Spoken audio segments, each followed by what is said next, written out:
So please join me in welcoming Executive Director of Voter Integrity Project, Jay DeLancy.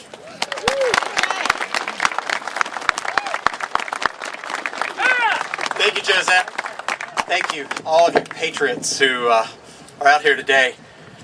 I just want to start by giving some real props to Grassroots NC. I'm from North Carolina, and I'm telling you, 20 years ago, or longer, really, if you were being stalked or your life was in danger, you had to go to the sheriff and beg and plead for the right to carry a concealed weapon.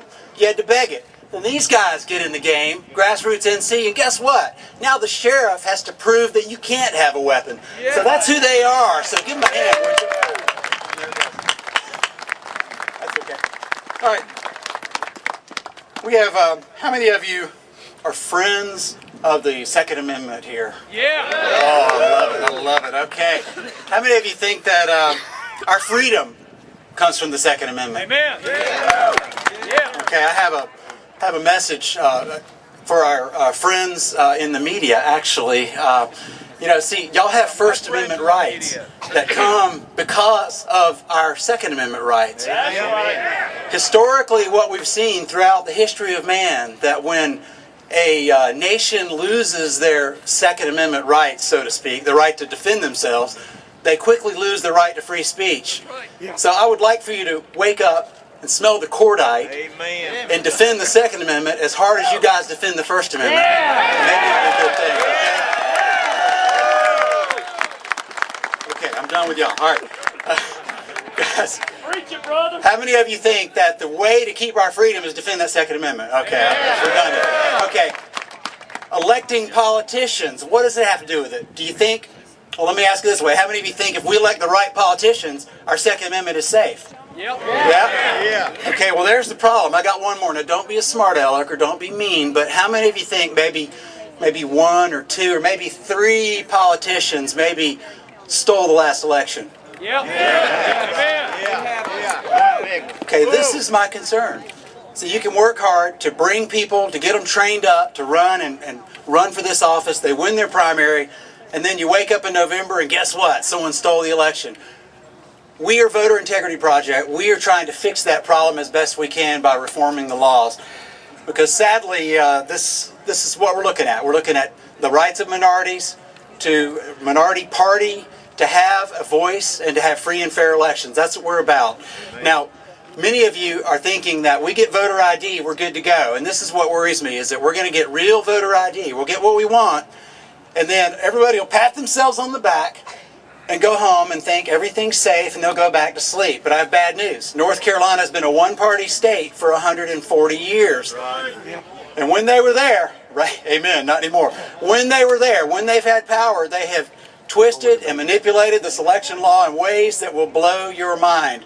We've spent the last 6 to 8 months researching this. We found a whole lot of different things that they've done, and I promise you I won't bore you with them now, but if I can find John Pizzo, he has a card.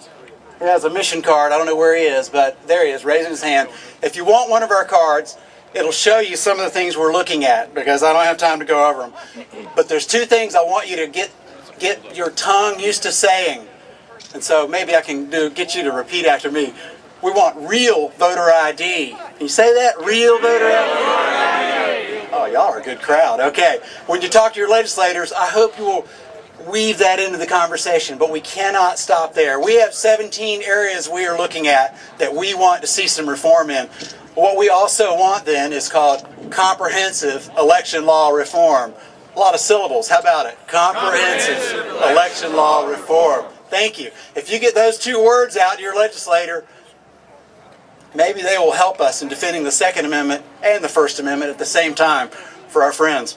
Okay, and so I'm not going to go over them all. You can go to our website, or John will hand you a card, or I will if you come to me. We have these little cards. One of them flew away, but it's listing all 17 of them as talking points.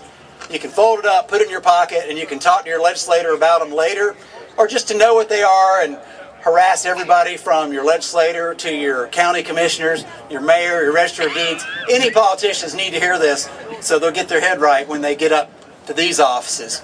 Now come to our website, voterintegrityproject.com, and we'll have more information for you there. And they gave me 5 minutes, and I'm into overtime, so I don't know who's next. Keep on going, I hate this, you know. Okay. You're sounding good. All right. I'll tell you one of the issues we're looking to get rid of is something called same-day registration. It's where people. So people walk in on Saturday before election and say, "Hey, I'm here. I can vote, right?" And they sign them up and register them. Every time we've seen this and done the research on it, so many of them come back as never existing. But guess what? Their vote counts. So we need to fix that. There's only 14 states that are stupid enough to have this law, but I'm ashamed to say North Carolina's one of them. So we've got to get rid of it. We can and we should. That's just one of the issues. Another, some of these are so in the weeds, I'm not going to go over them with you, but you can certainly see them as we discuss on our website, and we have Monday night conference calls that go over a lot of these. One thing, for example, is allowing only physical address. Okay, allowing only the physical address of a voter to count. No more P.O. boxes, no more vacant lots. Who knew you could do that? We've seen cases where in one county, someone challenged their right to vote because they lived at a vacant lot with a burned out house that had been burned out for 2 years. The guy was registered to that address and lived in New York. And guess what? The board voted 2-0, or 2-1 rather, to let that guy stay there and vote from there, even though he wasn't voting there. You know he's voting twice, but you can't prove it. The guy lives in New York and lives in North Carolina. So we'd like to see that you have to be at a viable domicile in order to vote, with exceptions, of course. You know, if your house burns down and you're getting it fixed, I get that. But we want it to be no more P.O. boxes, which is a big problem in Asheville.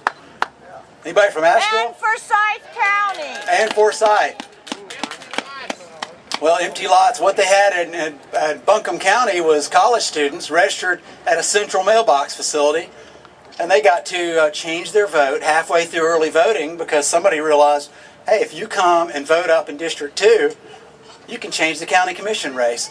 And so it did. It flipped the county commission race from 2 Republicans and 1 Democrat to the other way around, and the Democrat won by 18 votes. And they had about 45 college students who came through during early voting who had been registered at a mailbox, and suddenly they changed their address. So these things, that's short speak for what happened, but these things are really bothersome that fraud is that easy, and so a candidate wins by 18 votes. Okay, I'm done, and I'm just waiting for the next person to come up here because somebody told me don't ever leave it. Thank you.